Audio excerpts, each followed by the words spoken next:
Welcome. Oh, our overlay. There we go.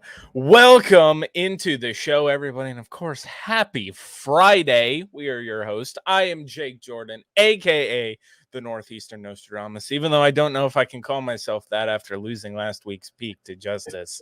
And of course, always it's Justice, aka the GM. And we're your Friday night guys underneath the Friday night lights. And this is Built Different. Now, Justice, it's welcome. Welcome into the show. The first question that I always ask, how you doing, man? I am phenomenal. Just sitting here looking over the games to see who I'm going to pick so that I can continue to build my lead here. Okay. But I'm doing well. Super excited for football this weekend, and a great game last night. Yeah. Got you. Yeah, man, I'm good. Just ready for football this week. We got a big test this weekend versus the Dolphins, and looking over these games, and it's very similar to what we experienced last week, where it's like not too many straight giveaways. A lot of these games are either um, it's two crappy teams or it's two like okay teams, and there's not very many it just like, oh my God, like this team is definitely going to win. Not too many shining favorites. And then the Right. ones that are, we saw last week, those can sometimes become upsets. Like the Ravens losing to the Colts, like without Anthony Richardson. It makes Yeah. no sense. To Gardner Minshew. Damn Insane. it. Insane. How you been, man? Absolutely. Dude, you know what? I'm doing as peachy as you can be on a Friday. This is of course one of my favorite times of the week because I get to sit down and actually talk about football, escape from real life for a little bit and talk about, the team that I love the most and, just random sports stuff. But we got a good show for you guys today. And first, we're going to, start off with we already brought up some of the games that we were talking about, some around the NFL and specifically in our division. Just kind of everything that happened last week. The the Broncos decided Suck. to to look like the worst defense in NFL history. Like I could not believe just this. I was sitting there watching that game. You picked, oh, the Finns were gonna win, and I was like, okay, well, I guess I'll just say the Broncos will be my upset of the week because I was just a fool for sitting there hoping that defense was going to do anything. And it turns out after the second quarter, they pretty much said, nah, we're done. Yeah, Like, we quit. we're not going to play football anymore. And then Mike White comes in Ball out. and balls out on him after Tua balls out on him, even though, 3 out of his 4 touchdowns, he threw the pass and it was completed behind the line of I scrimmage. saw that. I saw the Yeah. chart for his touchdown pass. He had the one touchdown pass that was, Yep. was slightly down the field, Which and was then a the rest beautiful was like pass. Yeah. right at the line of scrimmage. I was like, that was Josh Allen. People be on his head. Yeah. With 2 air yards per pass. Like, all right, bro, whatever. Yeah. Okay. All right. Like that happened. Kudos to the Dolphins. 70 points. It's historic. They could have got 73, got the record. He could have got 80, to be honest. Honestly, dude, like I could not. It was embarrassing watching the Broncos at that. Like that's a fireable offense, honestly. In If it my wasn't Sean my Payton, they book. probably would be fired right Yeah, now. exactly. Like if that was still Nathaniel Hackett, he would have been gone. Like that, easy, simple as that. And then another game that happened just happened to be the New York Jets losing their 15th consecutive game to the New England Patriots after Mac Jones sack tapped Sauce Gardner, apparently.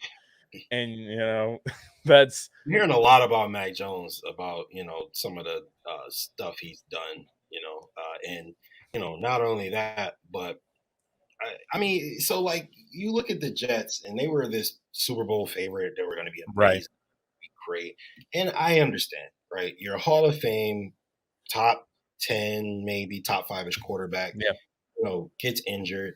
That can be a blow to your morale. But yeah, at the same time, you play the Patriots, who are preseason, bar none, the worst team in this division. Like at the beginning of the definitely. season, everybody picked Patriots to finish last, and they end up, just going back to the You're the Jets. Jets. You suck. You Mhm. are terrible.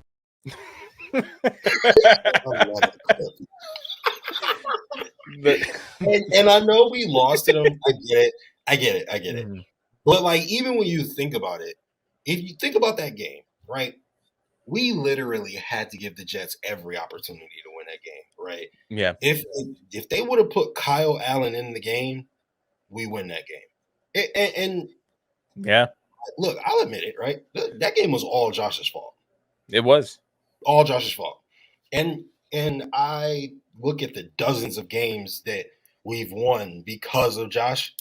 I could give Mhm. him, you know what I'm saying? Well, look, it was week 1, you know what I'm saying? Like it wasn't week 14 and a major game that's gonna, be for home field advantage or something. Like he did week 1, he was super excited, and he got a little, he got a little excited, got a little sugar rush, and he had one of Yeah. those games. But I mean, they've sucked ever since. Yeah, and you know, it's really hard to win football games when your defense is on the field for 75% of the entire snaps that are played in a game. Uh, they're a really good defense, but dude, they're gassed. And like that gave the Patriots enough time to, come and get the lead. And, even though it wasn't that pretty of a game, it was one of your typical, drought era AFC East games where, it was pretty much, it could have ended like 6-3. Like it was absolutely like just a slog to watch. And I don't think I've ever seen a quarterback regress as much as I have seen Zach Wilson regress. He came into the league as a quarterback that everybody said, "Oh, he's a gunslinger. He's reckless." I've never seen a dude whose offensive line gives him 4 to 5 seconds to throw the ball, and dude just is holding on to it, doesn't know what to do. Like, No, dude, like it's year seriously, 3. somebody put up a clip of him at BYU, and he was letting it fly. They were Yeah. like, "What happened to this guy?" And I'm looking at the clip, and all of the passes are accurate. He missed a couple people like Mhm. here, some, you know what I mean, man. He made some crazy throws, and I was just like, "Damn, what did happen to that guy?" Like you are this phenom in college, and then you can go to the NFL and just have all your confidence ripped away from you. It's insane. Dude's absolutely broken, has no confidence. And where's that guy that made the Jets pick him over, Justin Fields? Like, where's that guy? He's not there, not anymore. And the fact is, the Jets have mailed it in. Their fans know it. We all know it. When they came out and said that, look, we're going to stick with Zach Wilson. Zach Wilson's the guy. You already Yeah. see, you hear reports, and it's New York media, so who knows if it's true or not. Salah's losing the locker room because he's being viewed as a Zach Wilson apologist. Last year, dude, when Zach Wilson was playing bad, or when he wasn't playing and they put Mike White in, dude, the teammates were wearing Mike White t-shirts. He was a beast. He was pretty Yeah. good. He looked so good. And the only reason he's not on the Jets team this year is because they didn't want to give up on Zach Wilson. So they let him go to Miami because they didn't want to make a controversy, some sort of quarterback controversy, even though they had Aaron Rodgers. Like, the Jets pretty much in signing Trevor Siemian have phoned it in. They're done. Like, I'm sorry, Trevor Siemian is not the savior of the Jets season. Like, that was a move to be like, hey, look, we're trying, but their fans see right through it. It's over for them. And that sucks because for their fans, at least, they came into this season with high expectations, getting borderline annoying with how they were, but still they had Aaron Rodgers. They have a really good defense. You know, they're going to be able to contend when they bring all these people in. And then Aaron Rodgers goes down, and then their team basically phones it in like, yeah, you know what? No, we're going to just stick with Zach, even though he's looked terrible. So I feel bad that they just have to watch terrible football all year. But, you know, now it's just time to be like, and it makes it look even worse that we lost to them in week 1. But okay. Yeah, it's the only, like, that Bills team in week 1 is completely different from this Bills team going into week 4 already, and it's crazy. But yeah, that was a crazy game that happened, and we don't, you know, we're gonna finish it off here a little bit. You know, the Bills went into Washington and had one of the greatest defensive displays, led by Terrell Bernard, that I have ever seen, Justice. I'm sure you've talked about this. I'm pretty sure you went live right after the game. Oh yeah, to talk about the game. And just cliff notes. How did you feel about the game overall on both sides of the ball? So you mentioned, you know, the defense, and defense had 4 INTs, 9 sacks, a forced fumble, and the recovery. They're the first team to do that since 1985. Cowboys did it. Terrell Bernard had an INT. He had 2 sacks. Yep. He had a fumble recovery and 7 tackles.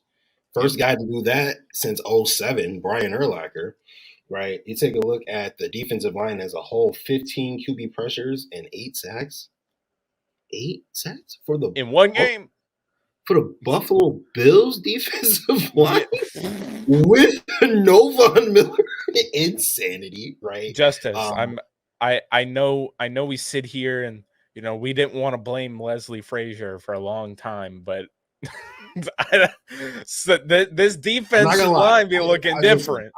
You guys know I'm a huge Leslie Frazier fan. Yeah, I'm not gonna lie. At this current point, is looking like McDermott knows what he's doing. He certainly knows what he's doing.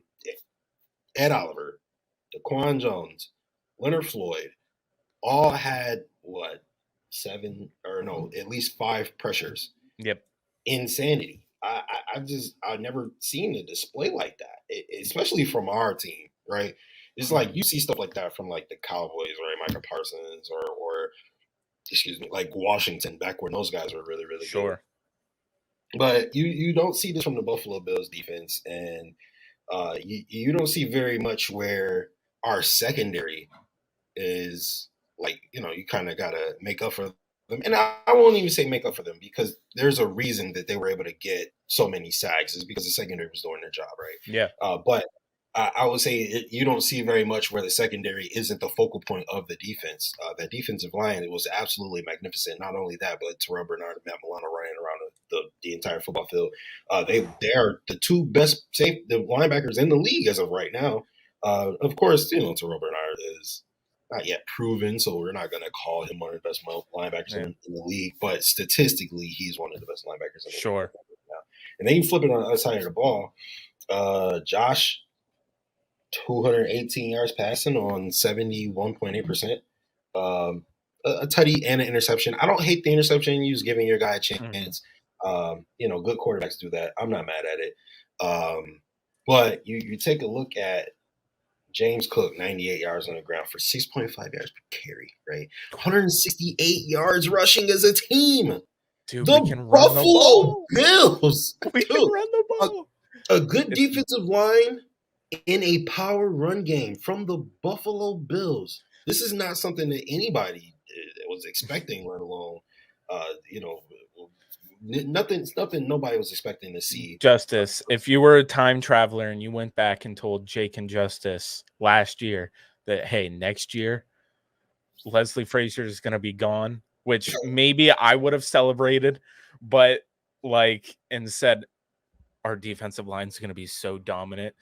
Terrell Bernard is going to step right in from where Tremaine Edmonds was, and he's going to look like an absolute beast. And also, we're going to be able to run the damn ball. I would have been like, you're fucking I lying. wouldn't believe me.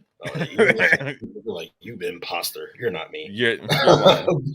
I mean, the crazy thing is, all right. So I was obviously a big fan of Leslie Frazier's defense, and I was okay with what Leslie Frazier's defense brought to the table because, again, you let them, go little by little, and once they reach, the red zone, you're able to stop them. And I'm okay with that sacrifice because we got 17 on the other side of the ball, so 3 points isn't really that big of a deal to me. And not only that, but there was plenty of times where a team, the momentum was just like overwhelming and they would miss the field goal, and it was like, oh my god, and the crowd would go wild, especially if they were in Orchard Park. That happened a lot. However, what Leslie Frazier's defense did was they only rushed 4, and we didn't have like pass rushers that were dominant enough to just get pressure with 4 until Von Miller came, and then things started to change a little bit, right? Then you consider, all right, Leslie Frazier is gone. You get Leonard Floyd. Now, a lot of people thought Leonard Floyd was like, okay, he's decent, I guess. But he turned out he is more than decent. He's been playing extremely well so far this season. You mix that in with another year experience of Greg Rousseau. You mix that in with Ed Oliver being healthy. You mix that with DeQuan Jones having a hell of a season so far. And then you also mix all that in with a good amount of blitzing. Yeah. You see a lot of linebackers flying through the line, on pass plays, which you don't often see, especially from Bills defenses. It's usually just a 4, maybe a 5 on a lucky day, but sometimes we send 5, 6, and those guys get home a lot. So our linebackers and the back end of our defense has been playing well enough to contain the receivers to the point where they allow those linemen to get pressure, because it's one thing to, have to, 5-on-4, right? And you got to block these 4 guys in front of you. It's another thing when you got to block a Leonard Floyd 1-on-1 or a Greg Rousseau 1-on-1 or Ed Oliver 1-on-1, because you also got to deal with Terrell Bernard or Matt Milano or Jamal Johnson blitzing off the edge, etc. So I love the way Sean McDermott's defenses have been playing, and I am not going to sit here and rain on the parade just because I like Leslie Frazier. This defense obviously looks a lot better, just from the aspect of getting to the quarterback. That was like, our defense was fine before, we just never got to the quarterback, and now we are, and that is a huge difference. Yeah, I mean, just go back to last year, or even, God, it's been like the last 3 years now. We're sitting here, we're like, well, their pass rush win rate and all this stuff, like, it wasn't getting to the quarterback. Right. And that is the big thing that not only has separated us from a lot of the teams that have gone farther than we have in the postseason, but also just being more aggressive. You can tell that Sean McDermott's defense, it's not Leslie Frazier's defense. So now I didn't know how much stock I had in McDermott saying, I'm going to let Leslie Frazier run Leslie Frazier's defense. Yeah. I was always like, yeah, whatever, Sean. We all know it's your defense. Apparently not. Big difference. Like, big difference through 3 weeks, man. And like, dude, it's just overall just more aggressive. And Sean McDermott puts a lot more like reliability on linebackers. So do I think Tremaine Edmonds could have produced in the? I don't know how much better he would be being asked to be a super tight coverage linebacker? I'm not sure. Do I think if they were sending Tremaine Edmonds like they were Terrell Bernard that they'd get some production? Hell yeah, I think they would. Sure. Like, so I don't know what kind of the deal was, but look, we've seen Sean McDermott in the past. He's been able to mold linebackers into some. I mean, the most famous example is Luke Kuechly being an absolute stud. Now, I'm not going to sit here and tell you Terrell Bernard is Luke Kuechly after he had just one good week, but you can tell the way that they're using him is a lot like the way that he used Luke Kuechly. So I wouldn't be surprised if, you know, that's why they chose to keep him instead of re-signing Tremaine Edmonds to a big deal, even though I'm sure they would have liked to re-sign Tremaine. You know, that price was not going to be when you got a cheaper dude on the roster that fits more of what you think your plan is going to be moving forward. It just financially makes more sense to do that. But we talk about our defensive line, Justice. And last week when we were talking about kind of how we thought this game was going to go, we talked about, well, what is the defensive line for the Washington Commanders going to look like? And, you know, we said, well, they've got Daron Payne and they've got Montez Sweat and they've got Chase Young. So it all depended on how did our offensive line look in this game. And I have, through 3 weeks, outside of maybe the first game where they didn't play as hot, no problems with this offensive line. This is the first year where it really feels like, oh, Josh has time. Like, he has decent protection, and our offensive line is blocking in a way to where running backs can finally have success. And look, the defensive line for not only the Raiders, but also the Commanders, those aren't like bum defensive lines. And the Bills are handling their own against that. We'll talk about it a little bit more when we talk about their matchup with the Dolphins. But this offensive line, in particular, Dion Dawkins deserves a absolute medal. He has been the best thing that you can be as like an offensive lineman is not hearing your name very much at all. Because if you don't hear your name, that means you're not getting beat, which means that your quarterback is staying upright.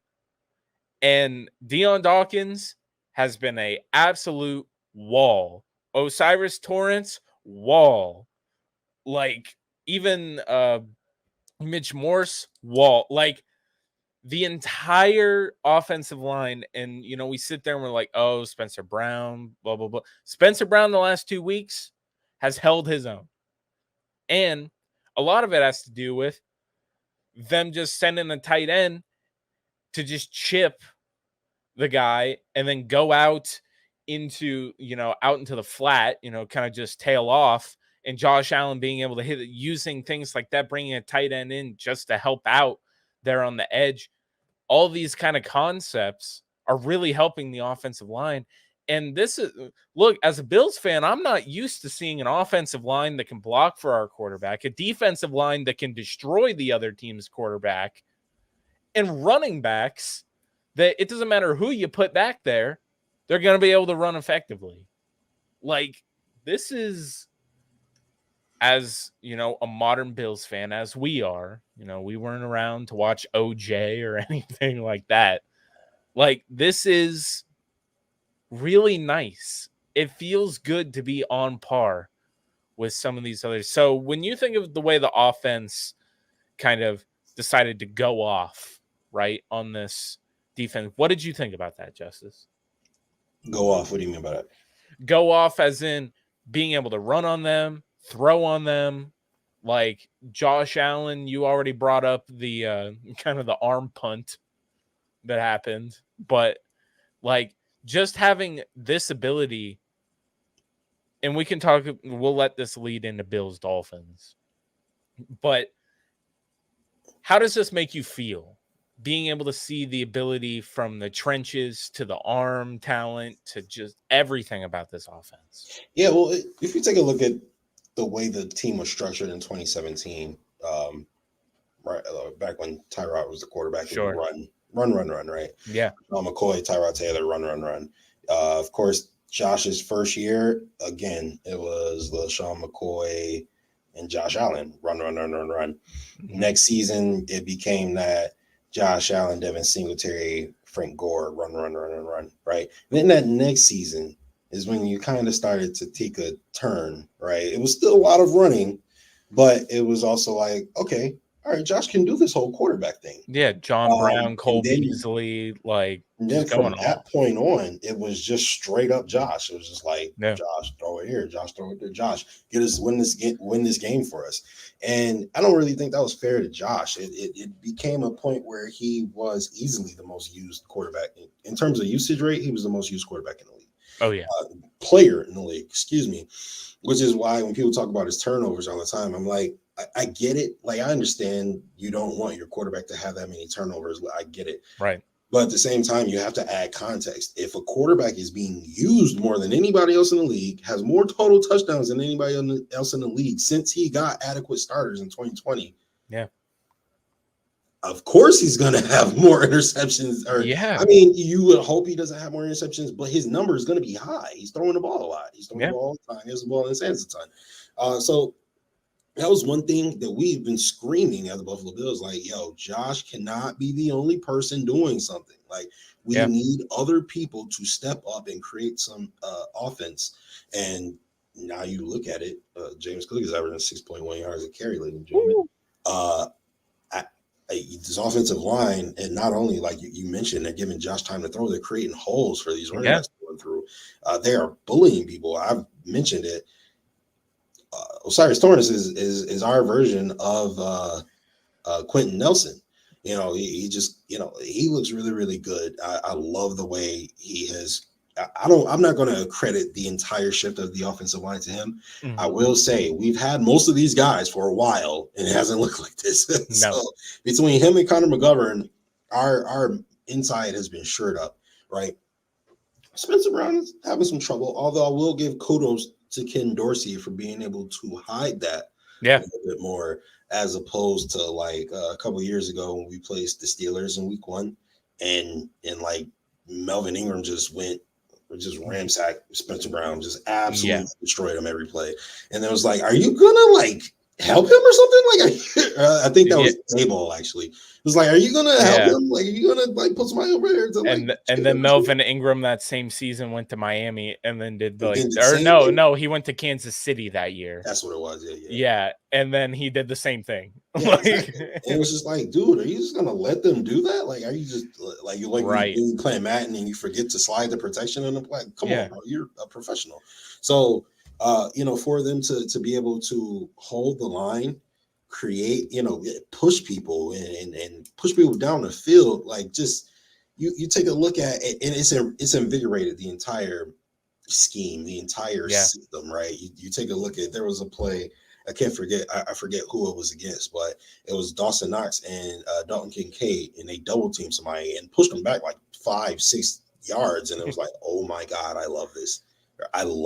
Yeah. And you know, we're not used to seeing that. This is really a completely new Bills team, which I think is extremely dangerous for the rest of the league, because if Josh Allen can blow a team out on 180 yards passing or 210 yards passing, excuse me, that's a problem for everybody else, because the only reason we were good up until this point was we had Josh and Steph and a good defense.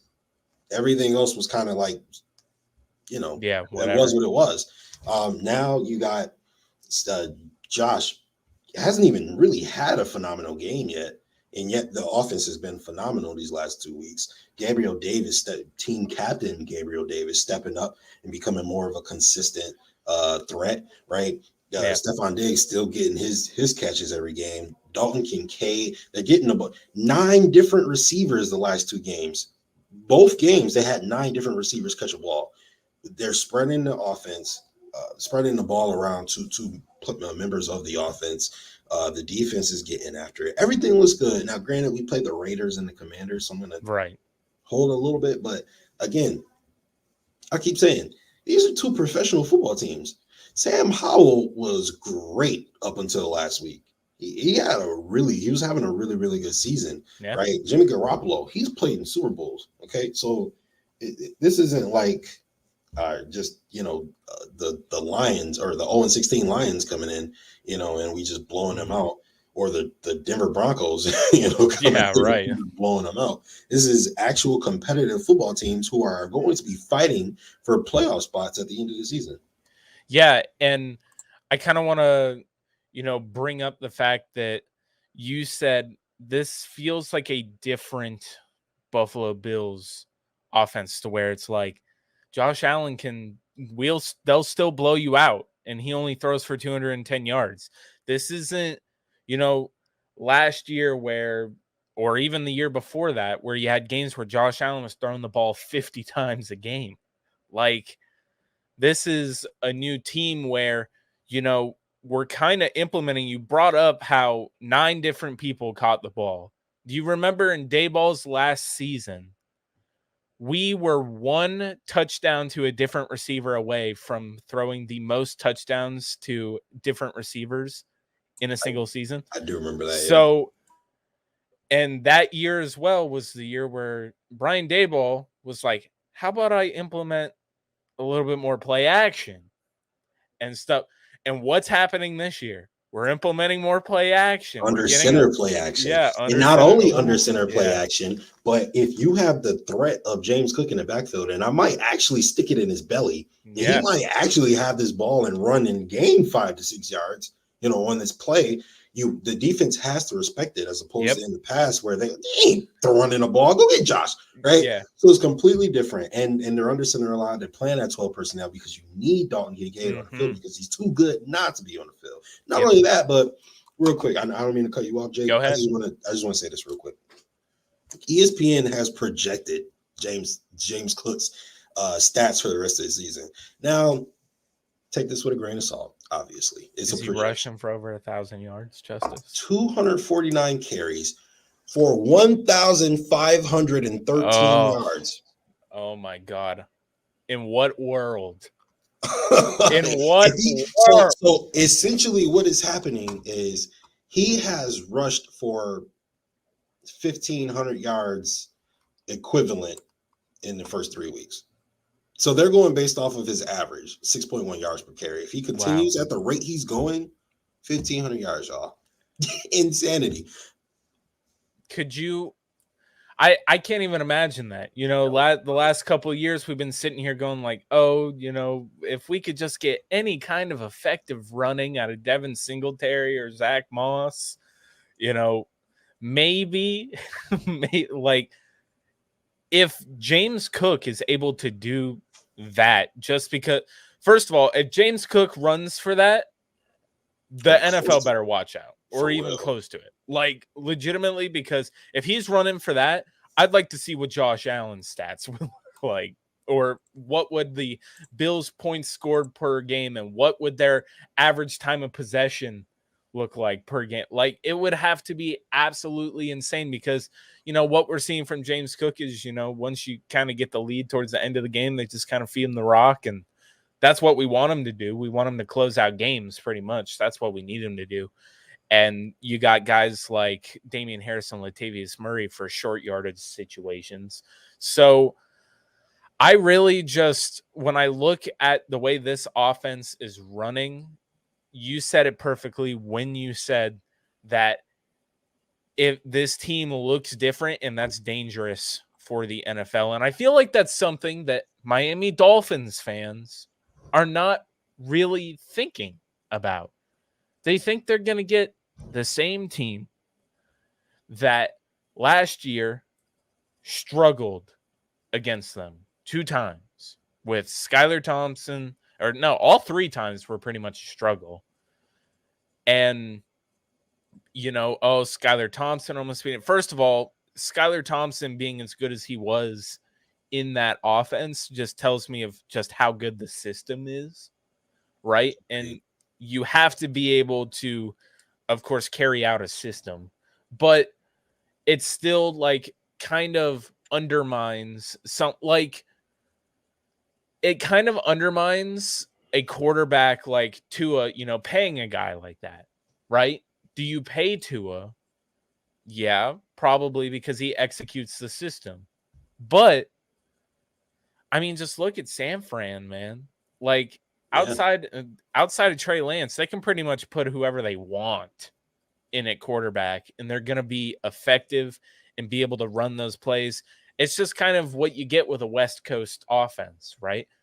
And the thing is, the Dolphins have not seen a defense yet this year outside of New England that has been anywhere close to how the Buffalo Bills defense has looked the last 2 weeks.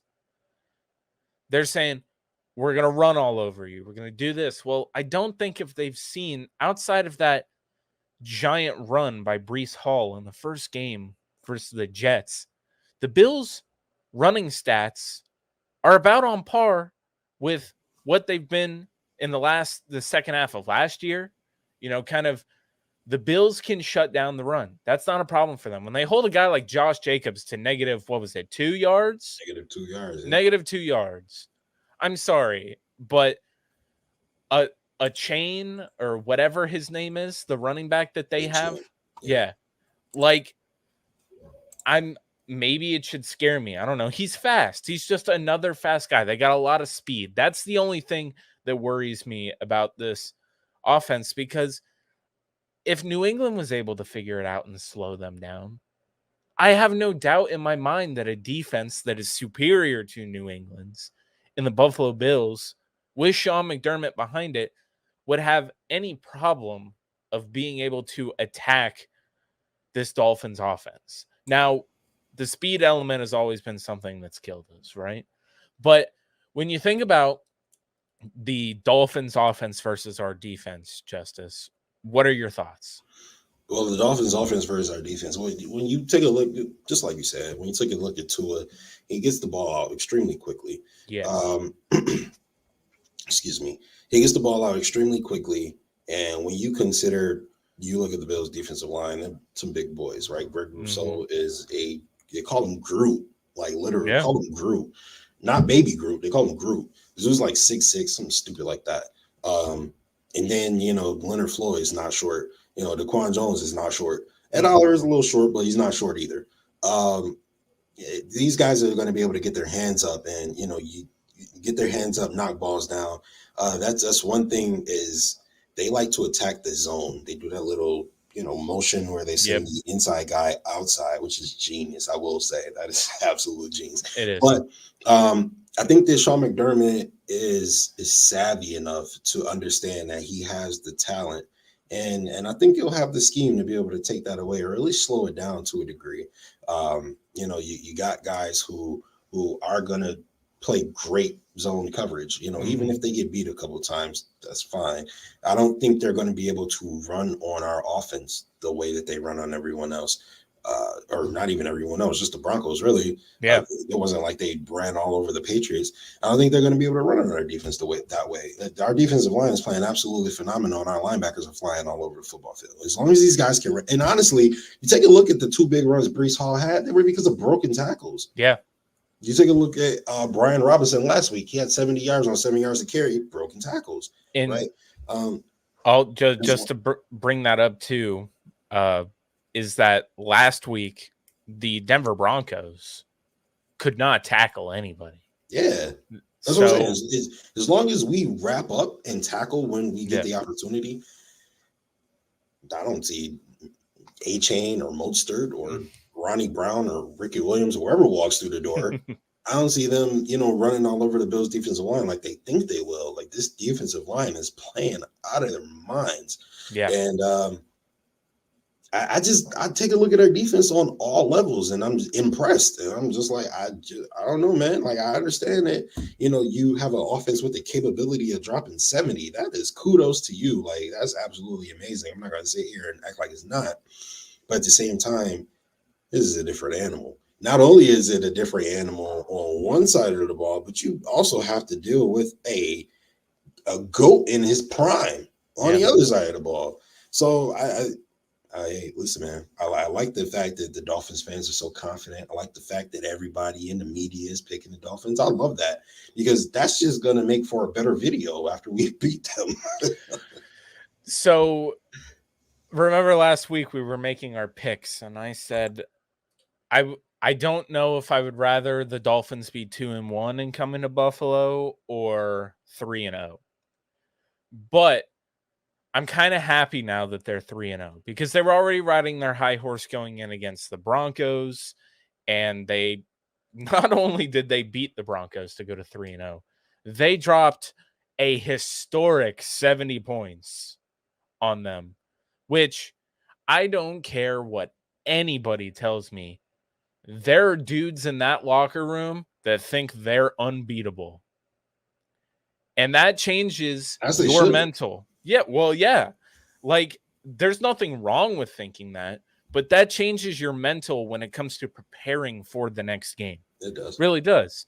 So I think I saw a stat. It was the 7 teams that have dropped 70 points are 1-6 the week after dropping 70 points. Oh, shoot. So the thing about this is that they're a damn good team, especially offensively. Offensively, they are there's a reason they're the number 1 offense in the league right now. But the crazy thing is the Bills are what? Number 2.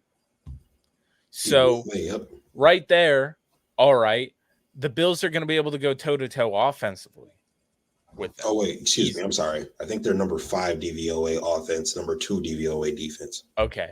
So top 5 offense. And you have to consider that they had week 1 debacle.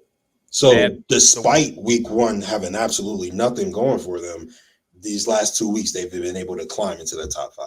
Yeah, and I think the Dolphins can get got right now. After you have a performance like that, I think them coming to Buffalo, riding high, I think that this game is very important because right now we've already got a division loss. We can't take a second one. Yeah. They're already riding high, and I think this is the game where, look, our defense the last 2 weeks has showed me that we can be confident in that. Yeah. And their defense, no. Like their defense 25th DVOA.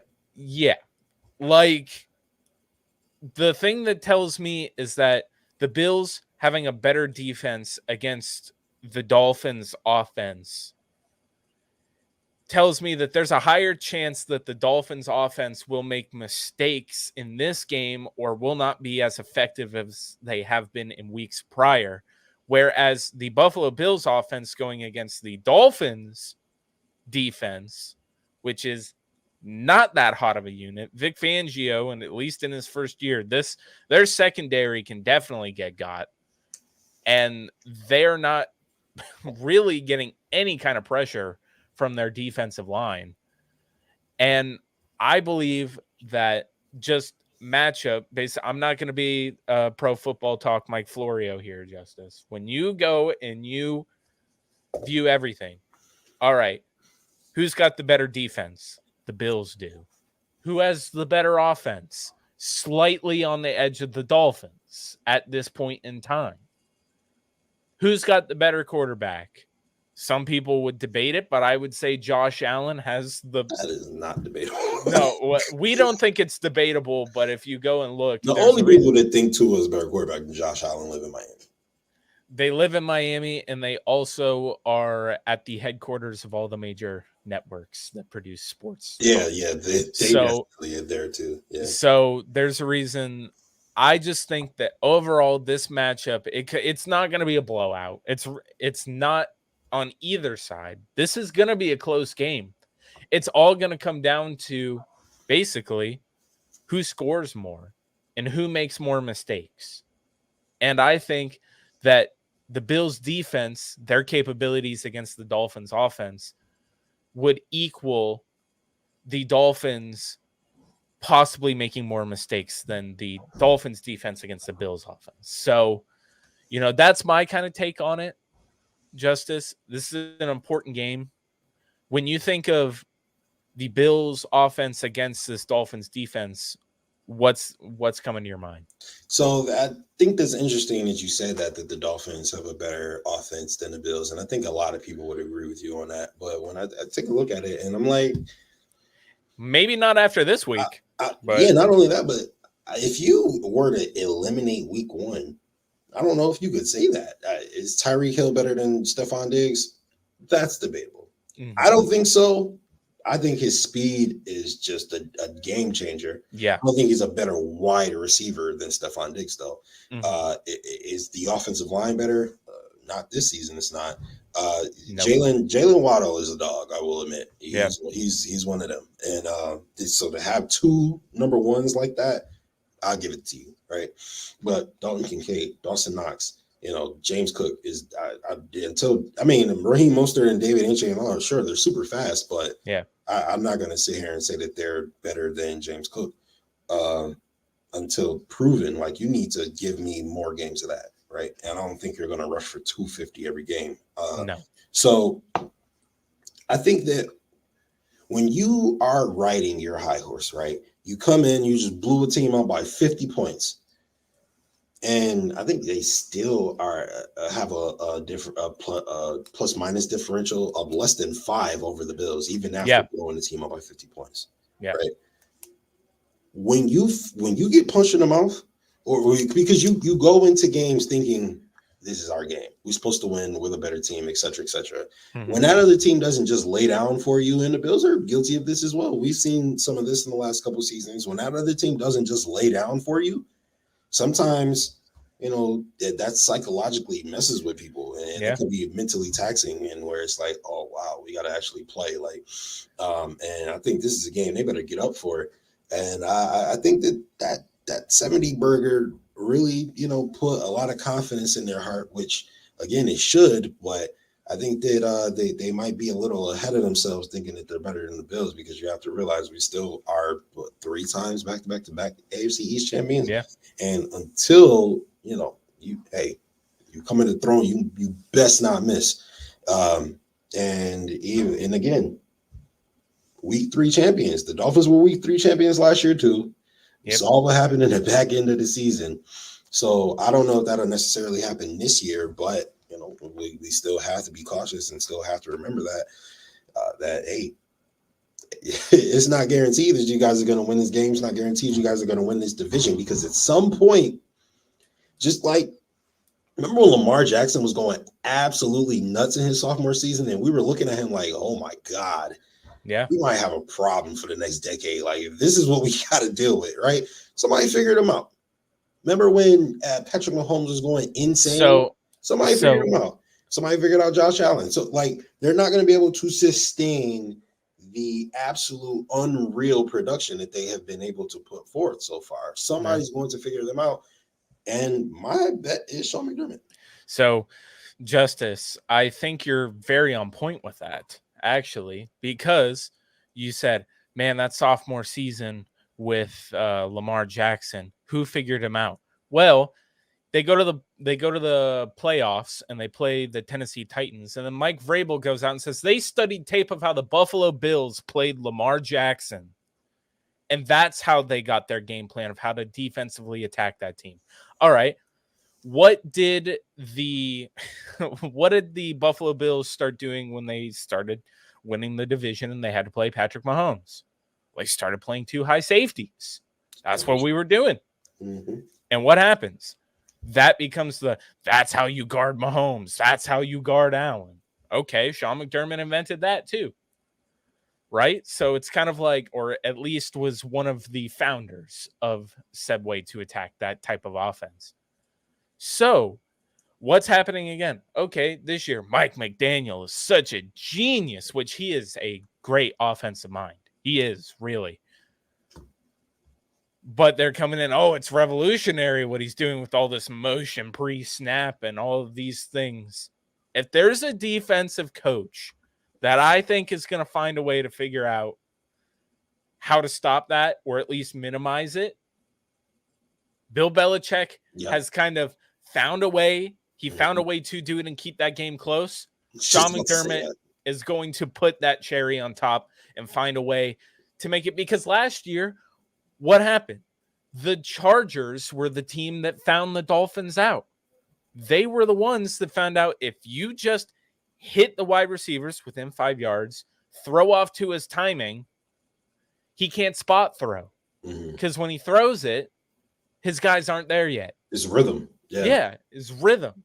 So this year, they've got a different thing to help minimize Tua and utilize, timing-based throws, spot throwing. They have Tyreek going in motion pre-snap, so he can't put hands on him. Yeah, you can't put your hands on him, and he's basically got a running start already. So it's very smart. It is a great offensive, weapon to have all that kind of speed and being able to do that with all that motion. However, it will be figured out. And the Dolphins, I just know that late season collapse will come. It just does. And it has. And Dolphins fans will sit there and be like, oh, you guys are scared. You're scared. That's why you're saying that. That's why. But, I can pretty much say, all right, well, look at the last 2 weeks. And they'll be like, oh, Sam Howell. I'm like, Sam Howell put up 38 on the defense you put up 70 on. So what does that say? Exactly. That minimizes what you guys did. So it's kind of like, all right, and then they're like, oh, well, what about the Jets? Y'all lost to the Jets. I'm like, yeah, but what's happened since then? They look nothing like they have against the Jets. So am I scared of this game? No. I'm actually kind of confident going into it. Me too. But do I think it has the chance to be a really great close game? I do. Because if Sean McDermott doesn't find a way to minimize that, it's going to be a shootout. It will be. So, and it'll just be, all right, who has the ball the longest and who is the one that has the ball in their hand last? That could be what decides it if Sean McDermott's defense doesn't have a way to go against it. So, Justus, before we kind of give our final predictions on it and what we think the score might be, do you have any other thoughts of this game? I absolutely do have other thoughts. Okay. You take a look at Sam Howell, like you mentioned, Russell Wilson, who played the Commanders' defense. Sure. Russell Wilson was able to put up 20 points against the Dolphins. Now, of course, that came in an absolute blowout. However, 20 points is respectable, sort of, kind of, right? Right. The Dolphins put up 24 points against the Patriots defense. Tua Tagovailoa had a pretty good game. It was 21-30, 80% passing, 249 yards, a tutty and an INT. Yeah. Raheem Mostert had 121, rushing at 6.7 yards to carry, 2 tutties. Now, Raheem Mostert is not going to have 100 yards this weekend. I don't think him nor A-Chain, I don't think any of those guys are going to have 100 yards passing. I think that the Dolphins' defense is not very good. No. And I think that, if you let Mac Jones and today's Russell Wilson put up 20 plus on you, or 17, 20 on you, I think Josh Allen has the capacity to put up 40. Yeah. Right. Not only Josh Allen has the capacity to put up 40, but James Cook is also cooking. So now that opens up more lanes for Josh Allen to be able to put up numbers. Right. And if he actually has to go against a competent offense that's going to score points, they're going to unleash Josh Allen a little bit more than they've had to the last couple of weeks. We blew out the Raiders, didn't need Josh Allen. We blew out the Commanders, didn't need Josh Allen. Yeah. So if we actually have to unleash Josh Allen, I think that the bloodbath could get even worse.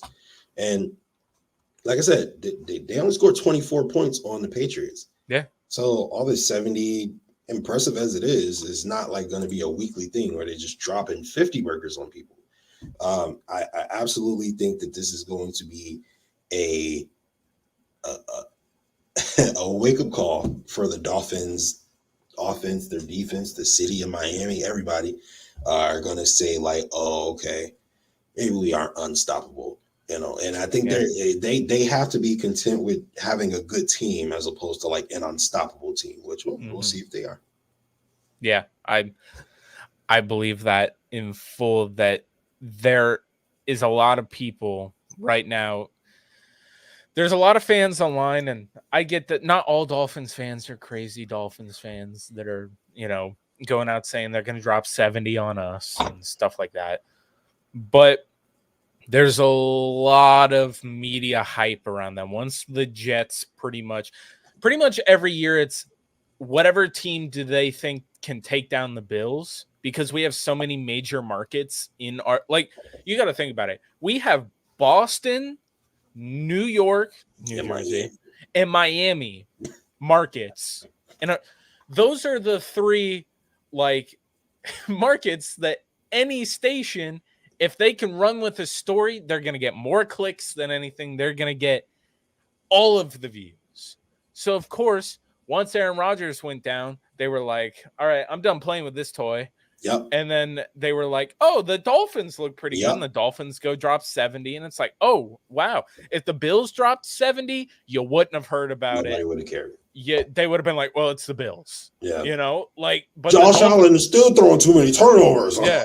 It's good. He's still got the highest amount of turnovers through his career. I don't trust him. He got to win the Super Bowl. You'd hear that. But because it's Tua, and the whole narrative has always been that, Tua, they're trying to get rid of him. Mm-hmm. Like, when he has that kind of performance, of course they're going to jump on it. And some Miami fans are like, we don't like the media, coverage, picking us and doing all this stuff. And then you've got the Dolphins fans that are like, yeah, we earn this respect. You haven't earned jack. You dropped 70. Congrats. Really, congratulations. That's a feat. But you did it against a Broncos defense. Sorry, but now they were one of the worst units in the league. Now they definitely are, because you dropped 70 on them. It's going to be hard for them to climb out of that hole, but they were already bad. So this is going to be a wake-up call for the delusional Miami Dolphins fans. If you got an award for being good through 3 weeks, Dolphins are back-to-back champions, man. Yeah, man. They're like, it's the same thing we said and I didn't say it, but I always love to be like, enjoy that week 3 Super Bowl, but anytime, because it's always been the last couple of years, if one of our division opponents beats us, they act like, oh, we've dethroned them. And I'm like, well, enjoy your Super Bowl, beating us. That's fine. But I think that the Dolphins are in for a rude awakening. It's going to be a good game, but I'm not going to lie to you. I wouldn't be surprised if Sean McDermott does figure out how to slow down that offense at all. I wouldn't be surprised if the Bills can win this one running away with it. That wouldn't surprise me. It wouldn't surprise me if it's a close game. It wouldn't surprise me if the Dolphins edge out the win. Yeah. So I honestly think that this game is going to be actually, I'm not even going to say it's high scoring, because it's a divisional game. So those always end up, pretty close. But I'm going to say that this game finishes 21-35 Bills. Okay. That's sort of kind of close to where I got 41-23 Bills. Okay. So you've got them scoring one more time. See, I think that the Dolphins come out, they probably score on like one of their first 2 possessions. And, definitely. It's a game, and the Bills might, take a little bit to get it going. But then I just back half of the first quarter into the second quarter into halftime, I think the Bills dominate all of that. And I think they come out of halftime. The Dolphins might push back a little bit, but I think at the end we just close it out and run away with it a little bit. I just see us as being a better offense because as soon as what they have done for like, the last couple of weeks, as soon as that doesn't effectively work automatically, I think they're going to be like, okay, what do we do now? Right? Yeah. Like, we can't run the ball. We can't, get Tyreek open in space. What are we going to do now? And it'll be interesting to see how they counter that because Sean McDermott will have a plan for them. And I don't really know how you put forth a plan for Josh Allen. Although they played Josh Allen pretty well last season, I will admit, but this ain't that same defense. So yeah, and I mean, you kind of hit it on the head there, to where the last 2 weeks against the Raiders and against the Commanders, that first drive, the Bills almost used the first drive to feel out what your plan of attack is. So you can drive down the field on the first drive. Most teams can because those are your scripted plays. But like, I would not be surprised if, the Dolphins, if they get the ball to start out with, drive down the field on the Bills and score. I would not be surprised at that at all because the last 2 teams have done it. And, it's more than likely those teams are not as good of an offense as the Dolphins. So it's definitely going to be one of those ones where the Bills are going to feel it out. And then if whatever they're trying to do, however they think they're going to go about it in the first half, it's going to be a game of adjustments, and it's going to be the defensive mastermind head coach versus the offensive mastermind head coach. So it's just going to be one of those battles. And we've seen that McDaniel against those really highly defensive minded head coaches isn't always the most effective. So we'll see about that. But we've got our finals in. So Justus, now we're to the point where you beat me last week when we were picking. And, first of all, the fact that the Texans, first of all, let's talk about the Texans, dude. What is going on down there in Texas? But CJ Stroud is the truth. Yeah, he is good. Tank Dell too. I've been telling y'all about Tank Dell. Tank Dell was on the draft on my draft boards. I would have taken Tank Dell. So I'm 1-2. You're 2-1. So now I'm gonna flip a coin. And if you win, obviously you get to pick first. If I win, I pick first. So heads or tails?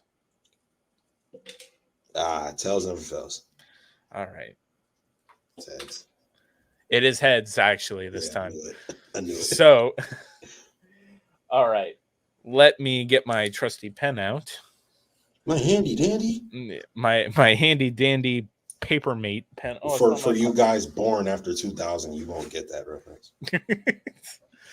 For you Gen Xers. Yeah. Actually, are we Gen X? No, we're not Gen X, right? I think we're just on a cusp. Right? Okay. So I get to pick. Wow, I get to pick first. I'm let's see. I'm going to take the 49ers to beat the Cardinals. Damn it. Justice. All right. That was immediately going to be my first game. Although I will say Joshua Dobbs has been playing pretty well, especially for a quarterback who didn't spend training camp with the team that he is currently starting for. His jersey's not even in the team shop. Yeah, very, very impressive performances by Josh Dobbs so far. I'm going to go with the Chiefs over the Jets. Ooh, tough one there. I don't know, man. If the I swear, Taylor Swift is going to be in the audience. Oh my God, I'm so sick of hearing about Taylor Swift. I think it's funny, actually. I have no problem with Taylor Swift, but it's like, bro, I'm trying to watch football. You know what I mean? Like, I don't want to see Taylor Swift or any of these. Like, I'm trying to watch football. Like, I don't care. Okay. All right, cool. So you're picking the Jets to beat the Chiefs, right? Oh yeah, absolutely. Yeah. Okay. All right. Yeah, that was my bet. So, I'm gonna put all my money on that. all of it. Bet the mortgage. Let's see. I will take. Wow. Not much here. Oh my God, Bears Broncos. Disgusting. Gross. They're both 0-3, right? Mm-hmm. Oh, Panthers Vikings. Other 0-3 team. I forgot who it is though. I think the Vikings are 0-3 and the Panthers are 0-3. Panthers. Yep. Wow. Okay. I will take the Chargers to beat the Raiders. Dude, do you have my list or something? Like, what is going on right now? Dude, we're on the same wavelength. There's a reason why we have a show together. All right. Damn it. This is why you need the first pick, ladies and gentlemen. I will go Eagles over Commanders. You know the Eagles haven't looked amazing so far.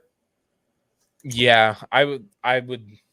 That was probably going to be my next pick if I was going to take one, because I'm confident that the Eagles, when they play their like division opponents, like yeah, they usually smack them around. So if you pick this next game, bro, I'm gonna be genuinely pissed. oh man, now I kind of want to guess it. I think you are going to, but we'll see. It's not like all the games. There's a lot of parity in here, like where the Saints and the Bucks are both mid. The Texans and the Steelers, I have no idea how that game could go. It's probably going to be the Steelers that win that one. But CJ Stroud is I know CJ Stroud looks good, but that Steelers defense is still pretty good. Oh, for sure. So I'm going to take them boys over the Patriots. Oh, the Cowboys. Yeah. Oh, you mentioned Bucks Saints, bro. I thought you was about to say that, bro. All right, Cowboys over Patriots. Yep.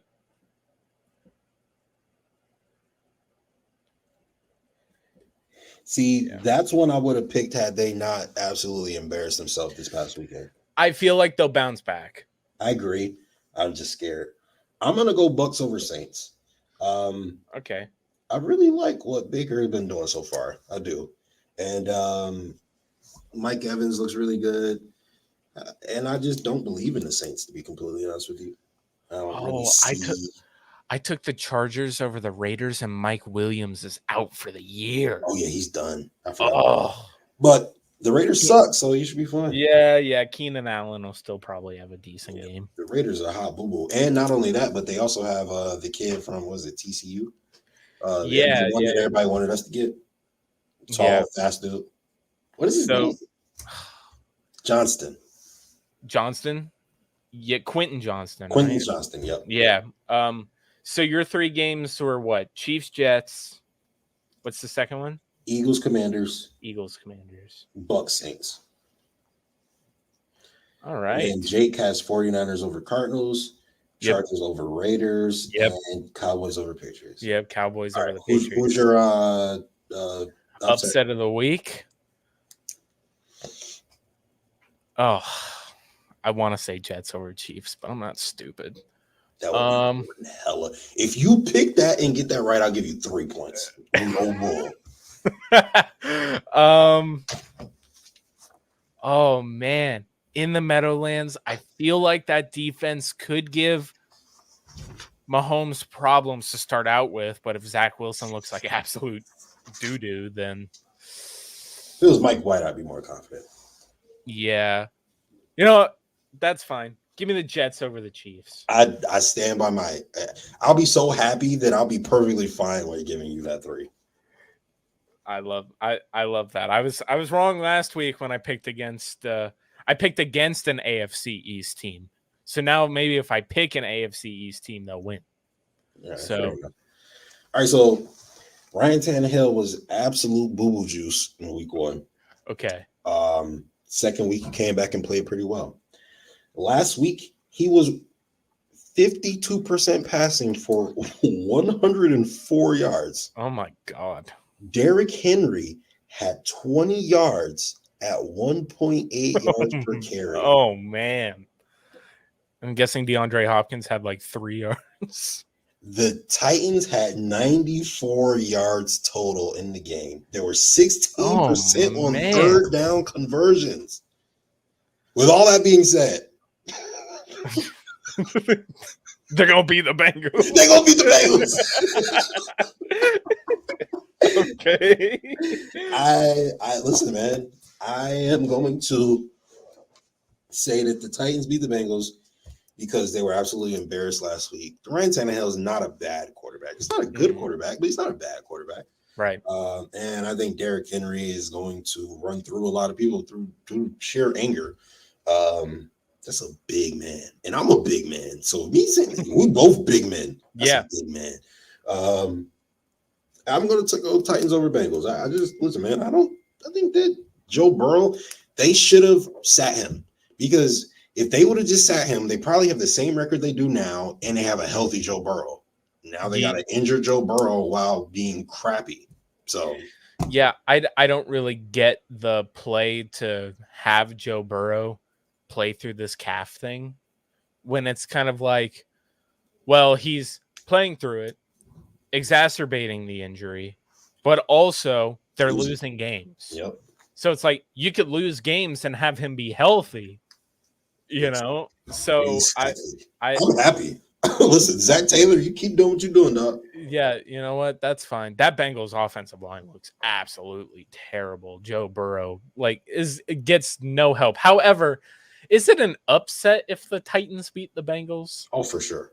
That's 100% an upset. And I guess in the eyes of like the media, yeah, because the Bengals are darlings of the NFL, and Joe Burrow is the second coming of Peyton Manning or Tom Brady, whatever one you want to put him in. But yeah, he's man, just pure passer. No, he just has two all pros and a Pro Bowler. Yeah, he's pretty much just Tua in an orange uniform. So there. That is the perfect analogy, Jake. There you go. Why does Joe Burrow get all this praise? Yo. Joe Burrow gets all this praise. He's right-handed Tua. Yeah, he's right-handed. Joe Burrow is what they want Tua to be. They want him to be right-handed, dude. Like that's I love the things where it's like, man, look at this Tua pass flipped, and it's like this is what it would look like if it was thrown by a righty. Yeah. It's like they were like, but he gets no respect because he's a left-handed. I'm like, dude, I don't think anybody really cares. Michael Vick was left-handed, and people loved him. So is it abnormal? Yes. Left-handed quarterbacks don't come around very often, but it does look awkward.